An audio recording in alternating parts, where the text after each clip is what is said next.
Hello and welcome everyone to another episode of Love One Live. When you mentioned that I'm Gen Z, and I actually had to Google it. I was like, am I Gen Z? I was born in 1998, right? Are you a bit of an overthinker in general? Yeah, I was going to say that leads straight into I'm such an overthinker. I'm not really too great with thinking about the very end in mind, but I'm better recently at trying to be like, okay, what do I actually want to work towards? What am I actually doing all this for? How do you deal with that, Dan, now, out of interest? To be honest, it's something very current and very raw at the moment, so it's still something I'm dealing with. Like, it's a difficult one. You guys stumped me on when I had you on my podcast and you asked me a question like this as well. Especially this podcast as well. I feel like it's a bit of a therapy session. I actually feel like a lot better coming out of it, which I was like, I didn't think would happen, but I genuinely actually feel so much better. Hello and welcome everyone to another episode of Love One Live. I'm Fred. This is Drea.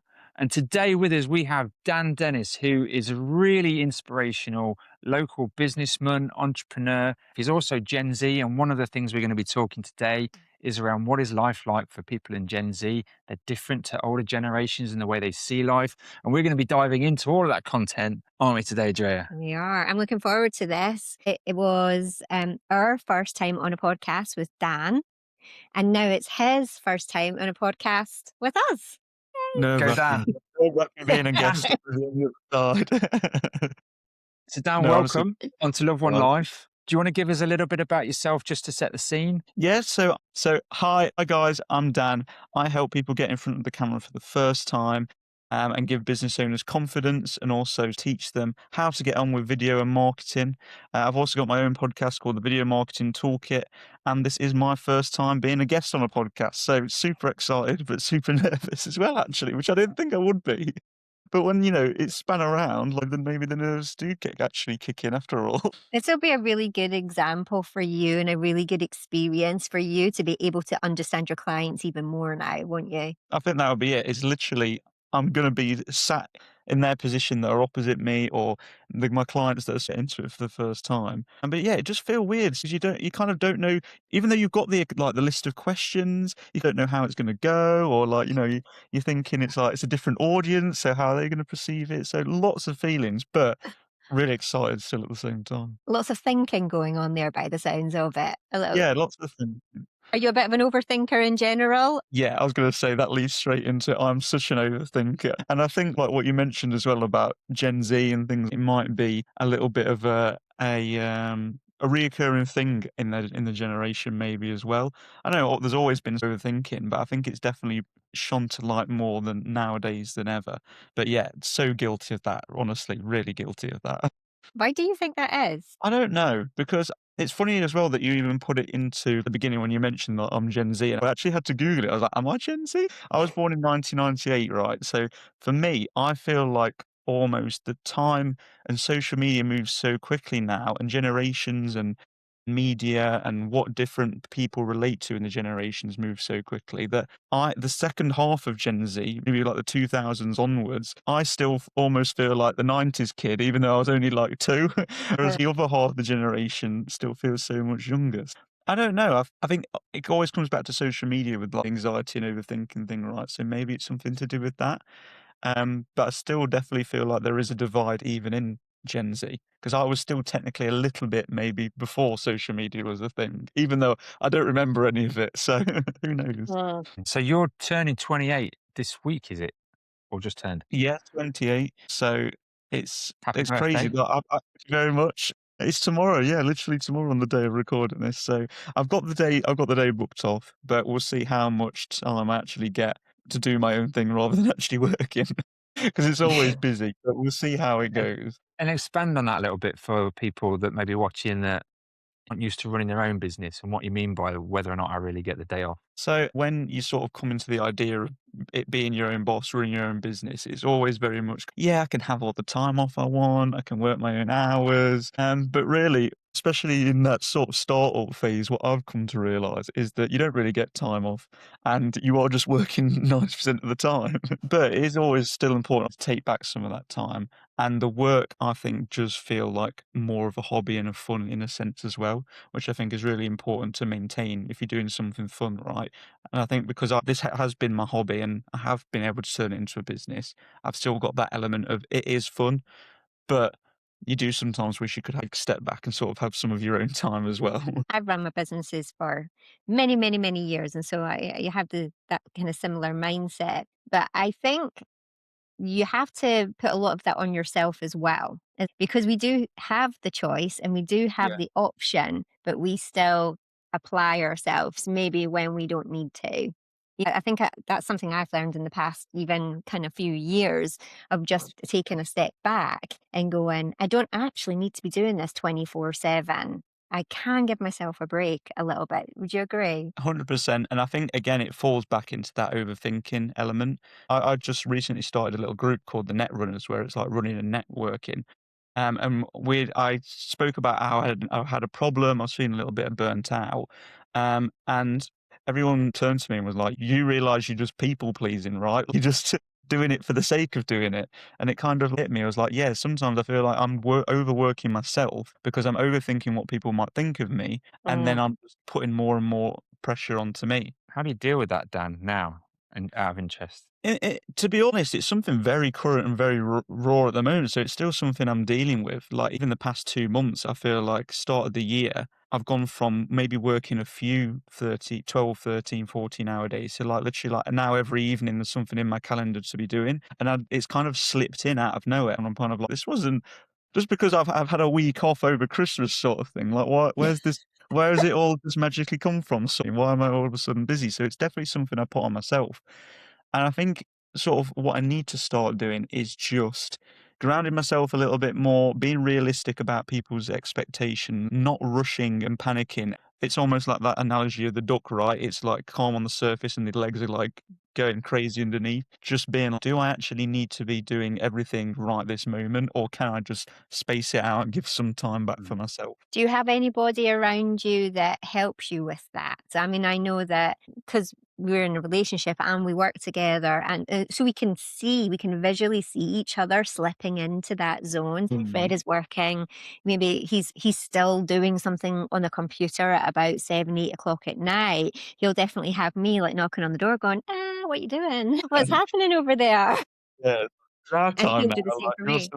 you're on the computer sort of thing. Yeah. I think at the moment I don't have anyone like that particularly just because me and my girlfriend do live apart. But when we do move in with each other, I'm thinking that's probably gonna help a little bit. And I Mm. think because at the moment I'm literally working, my free time's in this room. Everything happens in this four walls basically, unless I'm out sort of on a shoot. So having the separation of being in a new place, living with somebody new, maybe having an office space as well that I can take myself out of. I think that's all going to help me break it down a little bit more and be like, I am out of office because I'm not in the office anymore. Like I'm physically out of office at 5 o'clock rather than it's 11 o'clock at night. I've just seen an email. My laptop's only over there, so I may as well do it, sort of thing. Oh, yeah. It's a balance, isn't it? Because on the one side, you end up like you talk about, where people are just working themselves to death for feeling like they need this momentum. And the reality is, when you're running your own business, you've got bills to pay, and if you're not working, you can feel like, well, I'm not generating any cash. I'm not getting any cash. I'm not going to be able to pay my bills,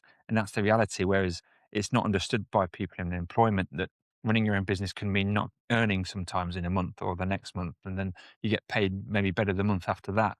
This security is not there. But on the other side, you go to people that try and run their businesses like they're an employee, where they're Mm. like, "Well, I mean, I won't touch anything till 9 in the morning, and as soon as 4 o'clock's come, I'll put it down, I walk away, and I don't help it at weekends." And even if the business is struggling, they just watch it and they just carry on doing their 9 till 5, and then they are not being sort of wise to the fact that that's not enough sometimes to run a business. Yeah, no, definitely. And I think it really comes down to the people you are as well, right? Because you can have a great boutique business where it is yourself. You can just float, right? And it works and you don't really want to grow. Me personally, I'm super over ambitious in that I'm over ambitious that it hurts me that I can never be settled and I always want more. And I just struggle to get that gratitude, right? So I always want to grow. But then the way I describe it, it's almost like when you become a business owner and you get your business, you split your life into two because you have your own finances and your own responsibilities to worry Mm. about.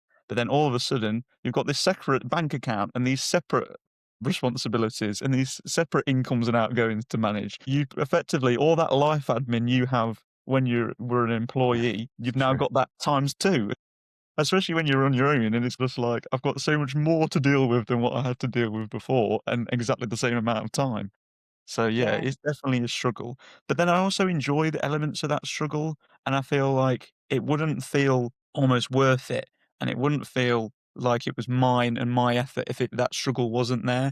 I don't know whether it is a good trait or a bad trait to really have, but almost like claiming that struggle and being like, yes, I want to be boots on the ground, doing these bits and not stressing out about it, but pushing forward on, fighting against the grain almost. That's really interesting. It brings to mind a couple of podcasts that I'd watched recently. I don't know if you've seen them that have Tony Robbins in them, because he was going Yeah. about doing his thing in the past few months. And he brought up this conversation because the person that he was speaking to was talking about struggle and hard and choosing your pain and all that kind of thing. And he's like, why be like that? Why must it be a struggle? You can still enjoy these things and succeed, I suppose. And I thought it was really interesting actually, because I was a bit like you. I was back in the day as well, maybe around your age when I was doing multiple businesses at the same time. And it just like never seemed to stop. But I love the variety and I love the challenge. But as I've got older, and I do honestly probably see it for most entrepreneurs, including yourself, that you'll kind of come through, it's like waves,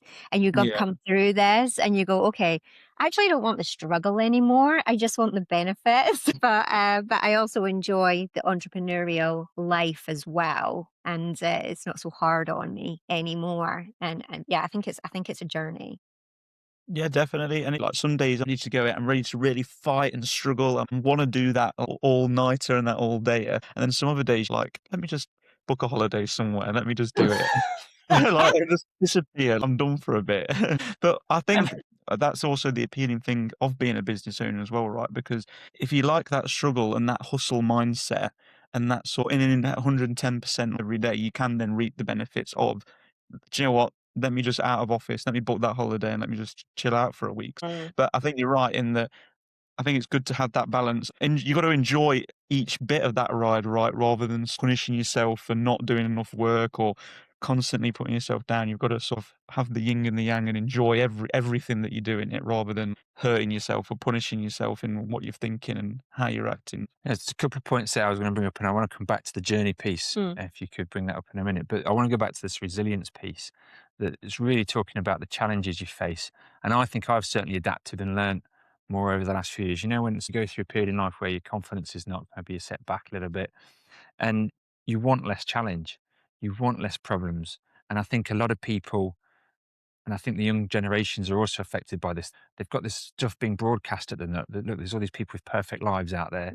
They've got all the money, they've got all the stuff, and that you've got this impression that you can have life without challenge. Now, what you're describing when you say is you're quite used to the challenge and you like the challenge and you know that you've got to get up and face the challenge. And that in itself is one of the key ingredients. And there's a great speaker who was Tony Robbins' mentor, who's passed, Jim Rohn, and he used to say, stop wishing for less challenge, start wishing for greater skills at dealing with challenges. Because if you were better at dealing with challenges, you wouldn't find them as challenging. So it's not about trying to change the outside world. It's trying to level up your ability to deal with it when it comes, because it will come. And there's no stopping that in life. That's so true. You cannot change it. So that was the point on that. And I thought it was really interesting, Dan. And well, it's inspiring for other people to hear that facing up to the challenges is a key part of setting up the life that you've got. And then the second bit was to come on to this journey piece and enjoying the journey. Yeah. Yeah. And I are think you it's enjoying your journey? I'm definitely enjoying my journey 100%. It all ties into a little bit of a story that I've got that I think fits well into both of those pieces. I was lucky enough when I started my business originally in uni, and then COVID happened and I lost the business, went into employment, and then I decided to get my business back again. And in that time that I was employed, I would always get the Sunday scaries, no matter what sort of office job I was in. So it was Sundays rolled round. I'm like anxious. Oh, it's another week of work. Is this sort of life? Is this what it is for me now? Do I just get up, go to work, come home, and then get drunk on the weekend? Like, is that my like vicious cycle? And it was driving me insane that this was happening. So I'm so much more grateful now that when I've got my own business, I don't get the Sunday scare anymore. Maybe it's just because I've just got this now constant anxiety that runs runs through my head. I know. But no, I'm only joking. But it's at least I don't get this I know. overwhelming Sunday anymore. And it's such a relief. It's almost like I'm enjoying everything that I do. It's that everything that I do in my business, I feel like I'm working on myself and it's self-development, and I think that is a really big reward for me. It's something that I really just enjoy. But going just on the piece of where people, especially maybe in this generation, they see the all on social media, the rose-tinted goggles of life, and that, they think they can just get this lifestyle. I think that's such a current thing at the moment. But I think it's a good and a bad thing at the same time, because when I was definitely going through that. When I was in that 9 to 5 job, I was seeing people's lifestyles all the time, hearing people do it. I even remember watching this one TikTok account, and it kept coming up over and over again, and it was basically saying, "Quit your job and become a video editor. All you have to do is go on Upwork and get these clients off Upwork." And I kept seeing it over and over again. And Mm. I'd already had my business at this point, so I knew it was sort of possible. And it was seeing his lifestyle. I can't even remember his name now, but these videos that kept coming up, that's what gave me the drive to do it. But it can be dangerous in that, don't use that. You have to use that drive and actually do something with it, right? You can't just take that drive and then just expect it all to be handed to you on a plate. And that's why it can be really useful and really dangerous at the same time. Because if I wasn't seeing that inspiration, I probably would have just carried on the way I was. But because I was given a glimpse into this other world, I could actually push forward and put my all into it, really. It's a really interesting perspective on being sold the dream, but knowing that that's not really the way to get to the dream. And I find that very Mm, interesting comment there, Dan. And it's very true. You want something, you see it, but what they're selling you is not necessarily real. And in order to achieve the lifestyle that you've seen and want, you have to build it properly. Because the bit that we see over and over again when we see people starting out in business is sales. Business is acquiring clients and then delivering. People think if they know how to deliver a service or a solution or whatever it is, that in itself will help them. But mm. in business, it's always actually, I'm basically short on cash because I'm short on customers, and that's my problem.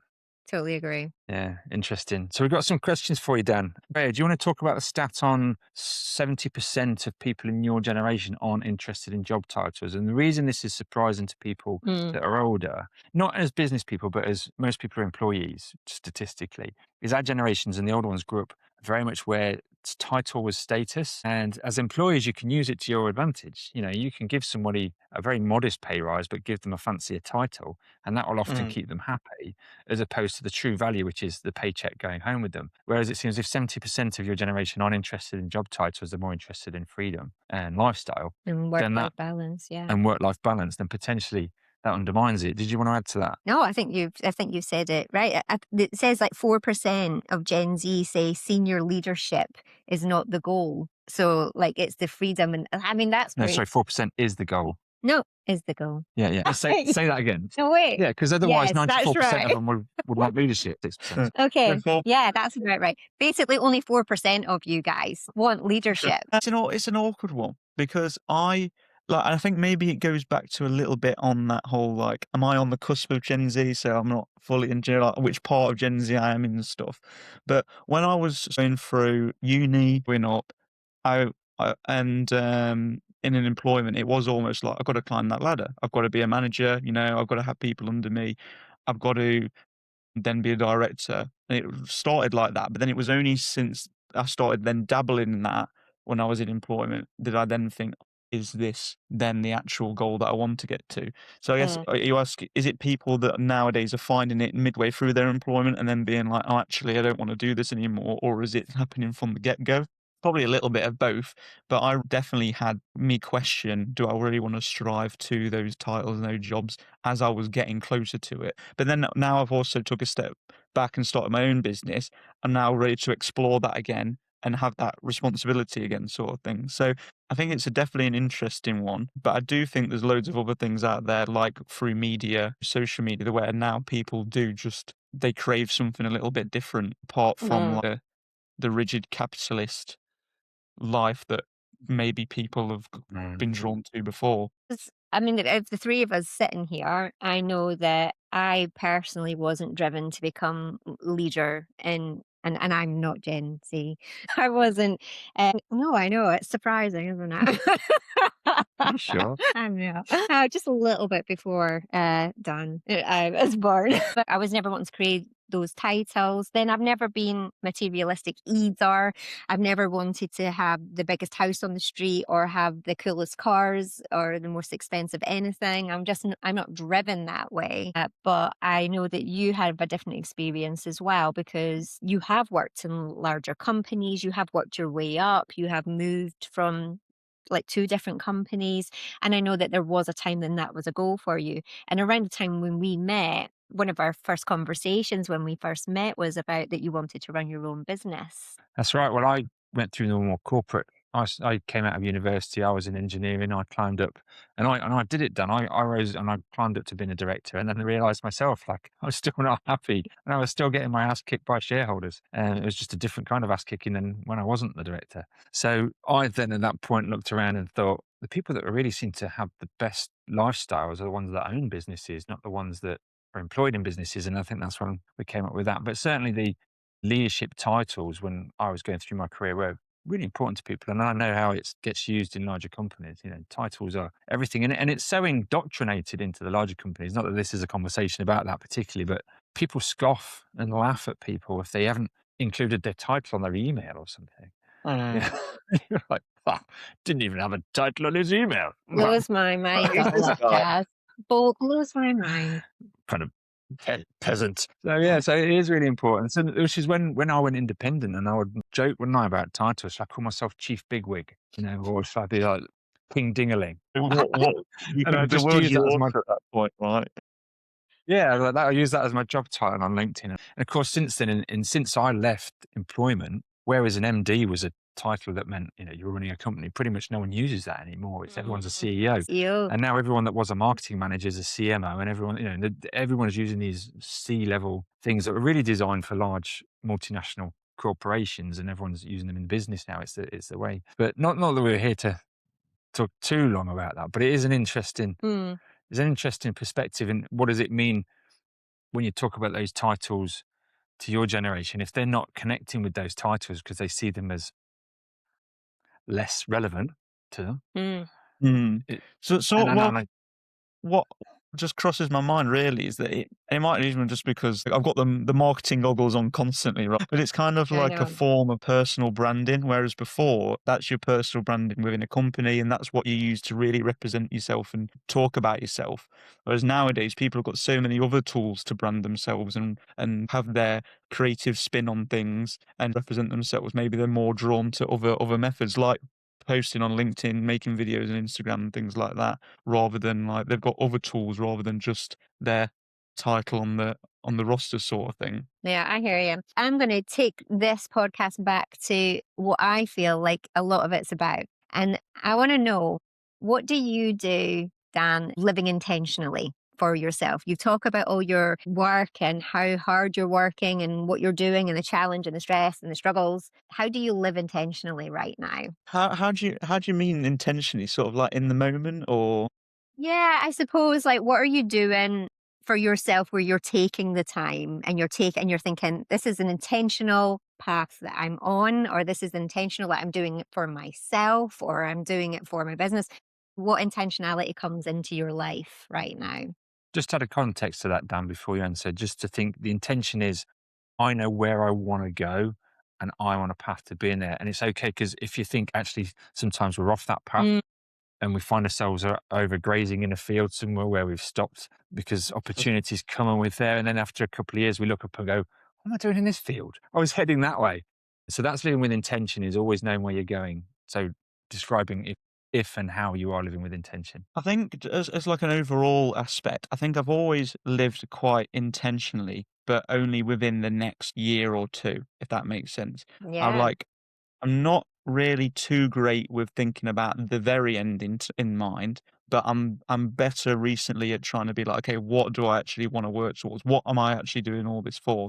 Because it's very much just been like, what do I want to do next year? Okay, this is what I'm going to do next year, and then I do it. But I definitely think on an overall aspect, the reason I want to sort of do like setting up the business and really make that a success is in my head, really, it's to get a house. It's to get the groundworks to set up a family because like a big part of why I wanted to set up a business and stuff, and why I was sick of this Monday to Friday repeat and rinse and repeat is because I was like, I don't see myself being able to afford like property or having a place that's my own or having my own space without it. I think that's sort of big driver in the where I want to go to. But I think the bigger picture is something that I think I need to sort of really think little bit more about because I do very much try and like I'm just doing it year to year almost. A Mm. lot more sort of in the present than where am I actually, what am I doing all this for? Yeah, absolutely. Has that been something that's shifted? If you go back to the younger you, would you say you're living more with intention now? So there's some great reasons on your intentionality in terms of home, future family capability. Where are you at versus you a few years ago? How focused are you on where you want to get to? Before uni, I was super lost, I think. I really didn't know what I was doing. I was such an anxious person and like I wasn't very good in like social situations, things like that. And then uni really transformed that. And then very quickly in uni, that's when I first started the business. So I think in a way, I almost started it as something to become a little bit of my personality. Like I had to make something in order to use something as a bit of a safety blanket, right? Which I think, it's got its advantages and disadvantages as well. But I think it definitely helped me more than hindered me. But I think maybe looking forward, that was that driver, right? But I think maybe now I do need to look for those other things that do develop me more as a person. That's not just this business entity that I've created. Like what is actually the real me inside. So maybe I should have took a gap year or like done one of them, one of them stereotypical soul searching traveling expeditions. But yeah, I definitely Do you think know, that's what I need to look at for my intentions for the future. But I still think I've always been quite good at like, this is what I'm going to do. This is the line I need to get there. This is what I'm going to do to get there. Really cool. there's something you sort of remind me of is when you take away people's titles, like what's left. And Mm. sometimes I personally feel that children are conditioned in schooling to say, well, when you leave school, you need to go and get a job that gives Hmm. you an identity. And that from that, then you tell everybody else, this is who I am. So, are you going to leave school and be a policeman or a nurse? And that's then for your full identity. Whereas it's really important for people to know when they take those titles away, like take Dan, the videographer, personal brander, and podcaster away, who's Dan? And all of us have that sometimes as a question. And some people, I think you'd be pretty good with it, Dan. But I know a lot of people would, you take away their title and they'd be, give it me back. That's my whole identity you're trying to take off me. And without it, who am I? And that's one of the things with Love One Life is like, how do you love the Mm. life you've got and not just be, a title you've got? I don't know if you've got anything that you're going to ask on that. Well, no, I mean, you're absolutely right. And when you were talking about it, I thought it was really interesting you talking about how university basically changed your life in some Mm. way, being lost to then creating something that helped you find a path and a way to move forward. I think that's phenomenal. And honestly, probably I wouldn't normally give university enough credit for that type of thing, because well, I didn't go. So I'm like, what would I know?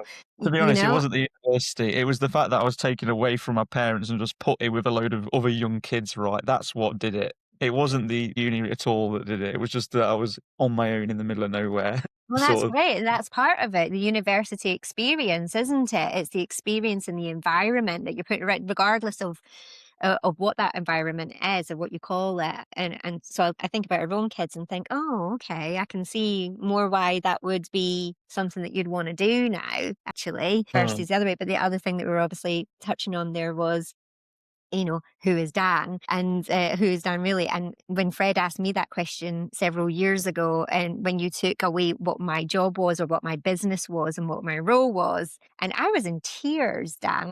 I was like, I can't believe you're asking me this question. And it seems like such a simple question. And I really couldn't at that moment answer it. I Mm. had no answer for it at all.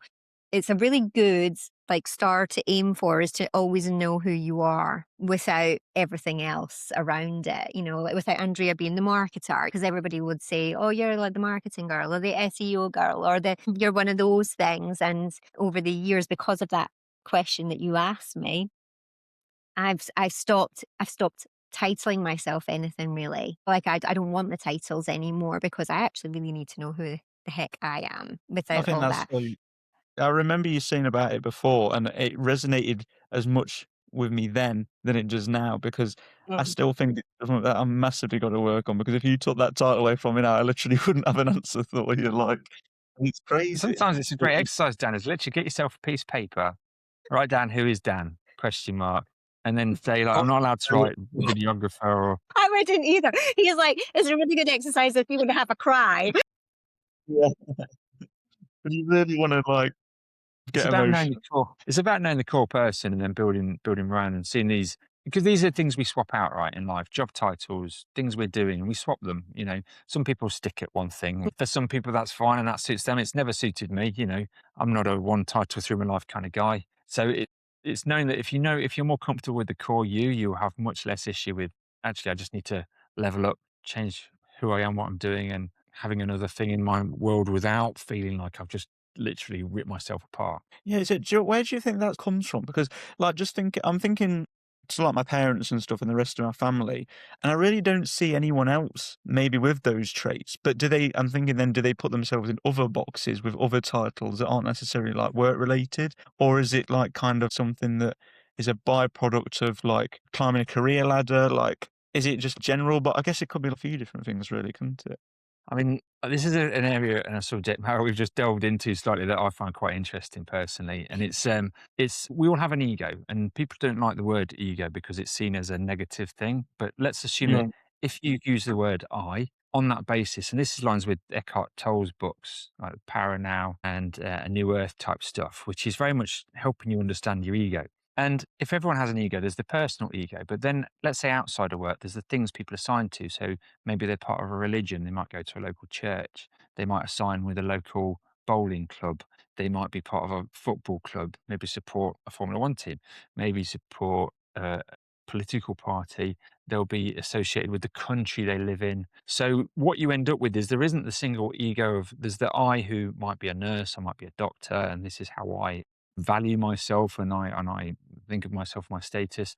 But then there's all these collective egos we've assigned ourselves to, which is why you take a bunch of Liverpool supporters and a bunch of Manchester United supporters, and they'll see each other as this kind of enemy because they've collectively assigned themselves to this larger ego, a collective Mm. ego. And it's when people understand that they can start to see how these are just extra egos you've identified with. And if you gradually pick them off one by one and say, actually, they're all just me identifying with a group of people, then you start to come back to who's the core you. You take away all your own identities and you are a being.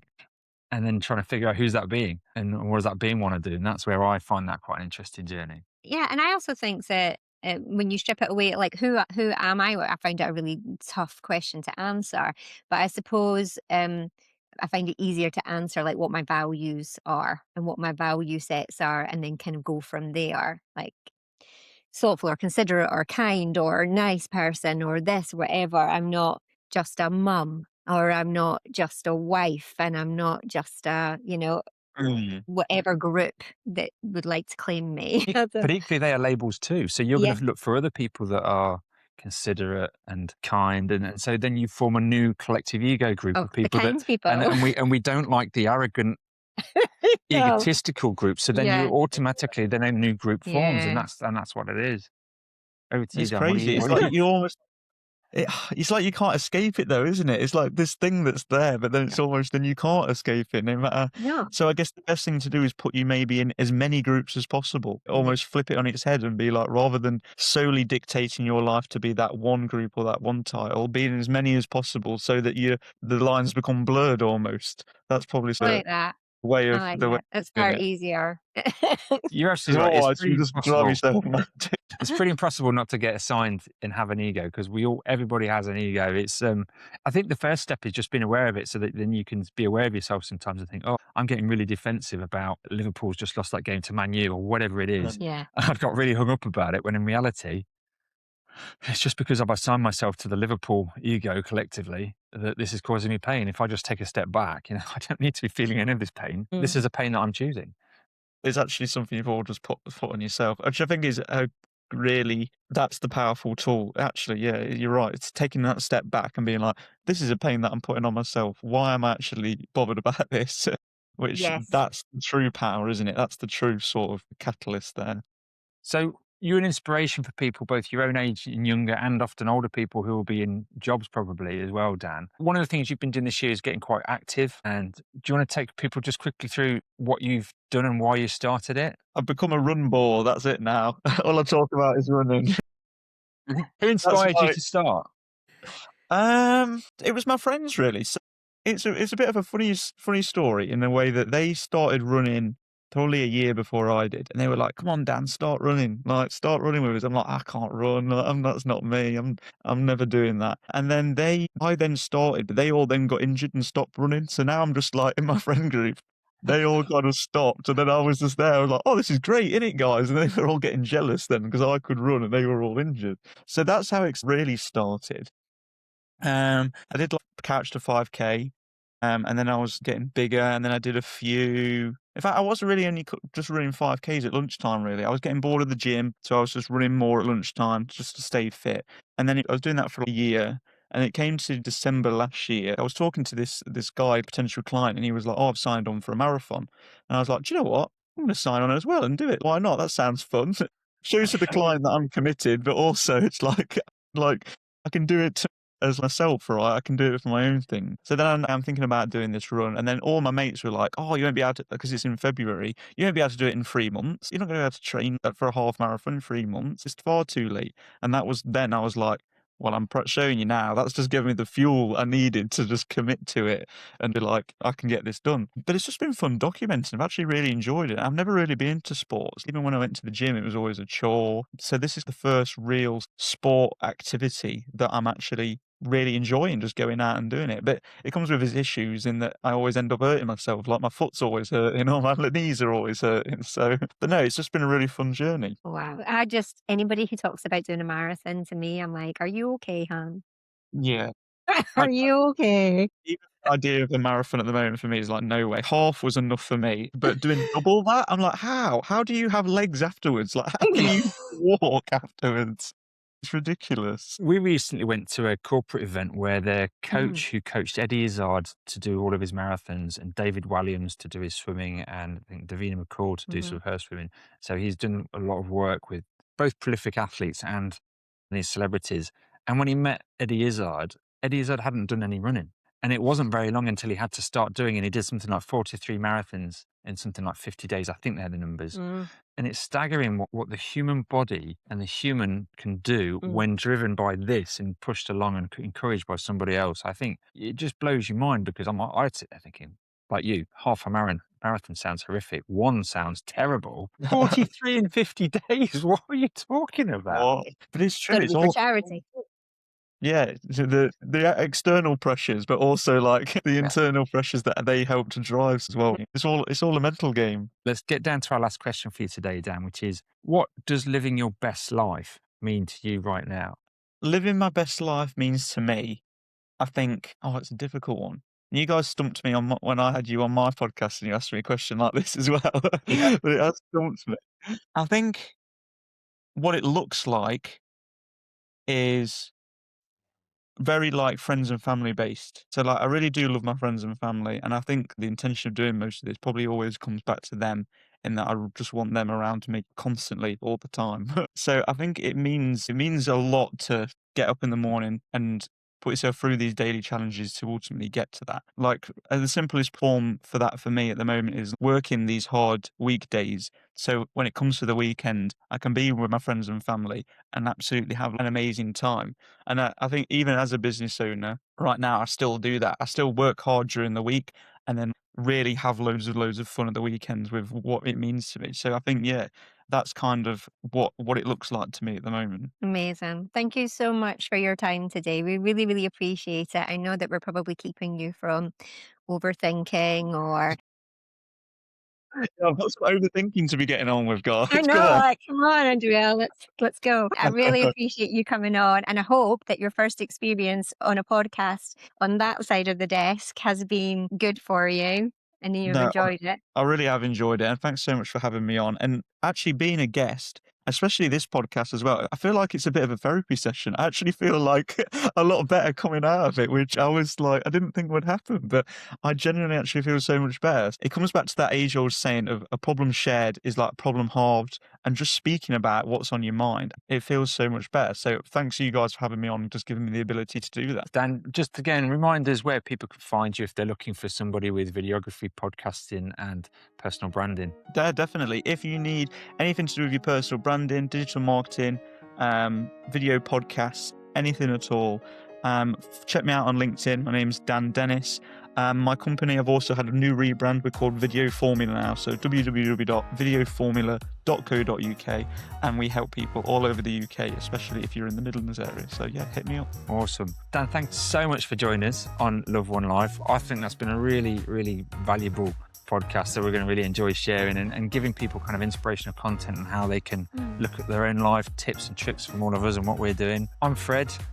This is Dre. Have an awesome weekend, and don't forget to share this, follow us, subscribe, and everything else. Bye. Cheers, guys. See you later. Bye.